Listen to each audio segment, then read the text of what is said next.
పురుగుల మందు తాగి సూసైడ్ వీడియో తీసి తన చావుకు ఎవరు కారణము, ఎలాంటి పరిస్థితుల మధ్య తాను చనిపోయే పరిస్థితి తీసుకొచ్చారు, ఏ రకమైన కుల ఉన్మాదంతో పోలీస్ డిపార్ట్మెంట్లో ఉన్న కొందరు పనిచేస్తూ ఉన్నారు. వీళ్ళకు చంద్రబాబు నాయుడు లాంటి వ్యక్తులు, నారా లోకేష్ లాంటి వ్యక్తులు ఎలా వీళ్ళని నడిపిస్తూ ఉన్నారు అని చెప్పి వీడియో కూడా తీసి చివరికి లక్ష్మీనారాయణ పురుగుల మందు తాగి ఈరోజు తన ప్రాణాల కోసం తాను కొట్టుమిట్టాడుతూ ఉన్న పరిస్థితుల మధ్య తాను ఉన్నాడు. నేను అడుగుతా ఉన్నా, వెంకటేశ్వర ఉన్న విషయంలో అయితేనేమి, లేదా వెంకటేశ్వరరావు ఉన్న కొడుకు నాగమల్లేశ్వరరావు విషయం అయితేనేమి, లేదా లక్ష్మీనారాయణ విషయం అయితేనేమి, నేను చంద్రబాబు నాయుడు గారిని సూటిగా ఒక మాట అడుగుతా ఉన్నా. ఏమయ్యా చంద్రబాబు, కమ్మవారు మా పార్టీలో ఉంటే ఏమైనా నీకు అభ్యంతరం ఆ చంద్రబాబు అని అడుగుతా ఉన్నా. కమ్మవాళ్ళు పుట్టింది కేవలం చంద్రబాబు నాయుడు గారికి ఊడిగం చేయడం కోసమే పుట్టారట. చంద్రబాబు నాయుడు గారికి ఎవరైనా కూడా ఆయన చేస్తా ఉన్న అన్యాయాలను వ్యతిరేకిస్తే, ఆయనకు వ్యతిరేకంగా ఎవరైనా మాట్లాడితే చంద్రబాబు నాయుడు గారు వారిని వెంటాడి వేధించి హింసించి జైల్లో పెట్టడం, దొంగ కేసులు బనాయించడం, దొంగ సాక్ష్యాలు సృష్టించడం, చివరికి వారు ప్రాణాలు తీసుకునేలా వారిని అవమానించడం కేవలం చంద్రబాబు నాయుడు గారికి మాత్రమే చెల్లు. నేను అడుగుతా ఉన్నా, ఏం పాపం చేశాడని నాగమల్లేశ్వరరావును చంపారు అని చంద్రబాబు నాయుడు గారిని గట్టిగా నిలదీస్తూ అడుగుతా ఉన్నా. ఏం పాపం చేశారు అని చెప్పి తనను పొట్టను పెట్టుకున్నారు అని అడుగుతా ఉన్నా ఇదే చంద్రబాబు నాయుడు గారిని. ఏం పాపం చేశారు అని లక్ష్మీనారాయణను ఆత్మహత్య చేసుకునే విధంగా తనను ప్రేరేపించే ప్రయత్నం, బెదిరించి హింసించి ఆ స్థాయికి తనను తీసుకొచ్చే కార్యక్రమం ఎందుకు చేశారు చంద్రబాబు అని అడుగుతా ఉన్నా. ఏం పాపం చేశారని వల్లభనేని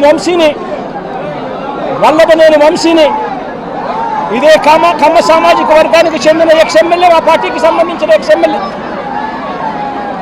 ఇదే వల్లభనేని వంశీని ఇన్ని రోజుల పాటు జైల్లో పెట్టారు. ఒక కేసులో బెయిల్ వస్తేనే బెయిల్ వచ్చేదాకా గమ్మనుంటారు, బెయిల్ వచ్చిన తర్వాత వెంటనే ఇంకొక కేసు కడతారు, మళ్ళీ జైల్లోనే పెట్టే కార్యక్రమం చేస్తారు. ఇవాళకి దాదాపుగా 2 నెలలు దాటిపోయింది. ఇవాళకి కూడా వంశీ జైల్లోనే చంద్రబాబు నాయుడు గారి సైడిజంకు బలవుతూ ఈరోజు వంశీ కూడా జైల్లోనే మగ్గుతూ ఉన్నారు. ఏం పాపం చేశారని అడుగుతా ఉన్నా. ఒకటి అయిపోయిన తర్వాత మరొకటి తప్పుడు కేసులు పెట్టుకుంటూ వస్తూ ఉన్నారు.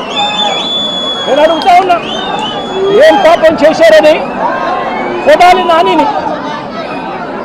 నానిని మా పార్టీకి సంబంధించిన మరో కమ్మ నాయకుడు, మా పార్టీకి సంబంధించిన ఎక్స్ మినిస్టర్ కూడా ఏం పాపం చేశాడు అని చెప్పి తన మీద తప్పుడు కేసులు బనాయించి తనను హరాస్ ఎందుకు చేస్తూ ఉన్నారని అడుగుతా ఉన్నా ఇదే చంద్రబాబు నాయుడు గారిని. ఏం పాపం చేశారు అని అబ్బాయి చౌదరి, బెంగళూరుకు సంబంధించి మా పార్టీకి సంబంధించిన ఎమ్మెల్యే, ఎక్స్ఎమ్మెల్యే ఏకంగా 9 కేసులు పెట్టారు. ఒక కేసు అయిపోయిన వెంటనే మరొక కేసు పెట్టి అబ్బాయి చౌదరిని చిత్రహింసలు గురి చేస్తూ ఉన్నారు. ఏం పాపం చేశాడని చెప్పి ఈ మాదిరిగా చేస్తూ ఉన్నారని అడుగుతా ఉన్నా. నా పక్కనే దేవనేని అవినాష్ ఉన్నాడు. అవినాష్ ఏం పాపం చేశాడు అని చెప్పి అవినాష్ను కూడా కేవలం కమ్మ సామాజిక వర్గంలో పుట్టాడు, చంద్రబాబు నాయుడుని వ్యతిరేకిస్తున్నాడు, చంద్రబాబు నాయుడుకు ఊడిగం చేయడం ఇష్టం లేదు అన్నాడు అన్న ఒకే ఒక కారణంతో అవినాష్ను కూడా కేసుల మీద కేసులు పెట్టి రోజు హింసించే కార్యక్రమమే చేస్తూ ఉన్నాడు. కోర్టులకు పోయి బెయిల్ తెచ్చుకొని రోజు చంద్రబాబు నాయుడు గారితో యుద్ధం చేస్తూ ఉన్నాం. నేను అడుగుతా ఉన్నా, ఏం పాపం చేశారు అని తలసిల రఘురామ్ మా పార్టీకి సంబంధించిన ఎమ్మెల్సీ నాతో పాటు 15 సంవత్సరాలు నాతో పాటు ప్రయాణం చేశాడు. ఏం పాపం చేశాడు అని చెప్పి ఆయన మీద 3 కేసులు పెట్టారు. పెట్టి ఆయనను కూడా చిత్రహింసలకు లోన్ చేస్తూ ఉన్నారు. ఏం పాపం చేశారని అడుగుతా ఉన్నా. మా పార్టీకి చెందిన ఇదే కమ్మ సామాజిక వర్గానికి సంబంధించిన ఎక్స్ ఎంపీ ఎంబీబీ సత్యనారాయణ ఏం పాపం చేశాడు అని చెప్పి ఎంబీబీ సత్యనారాయణను చివరికి తాను వ్యాపారాలు కూడా ఆంధ్ర రాష్ట్రంలో చేసే పరిస్థితి లేకుండా తనను రాష్ట్రం నుంచి కూడా వెళ్ళగొట్టే కార్యక్రమం చేసి తనను బెదిరించి తప్పుడు సాక్ష్యాలతో తప్పుడు కేసులు బనాయించి ఇబ్బందులకు ఎందుకు గురి చేస్తూ ఉన్నారు అని చెప్పి గట్టిగా అడుగుతా ఉన్నా. ఏం పాపం చేశారు అని నంబూరు శంకర్రావు మా పార్టీకి సంబంధించిన ఎక్స్ ఎమ్మెల్యే నంబూరు శంకర్రావు ఏం పాపం చేశారు అని చెప్పి ఆయన మీద కూడా తప్పుడు కేసులు బనాయిస్తా ఉన్నారని అడుగుతా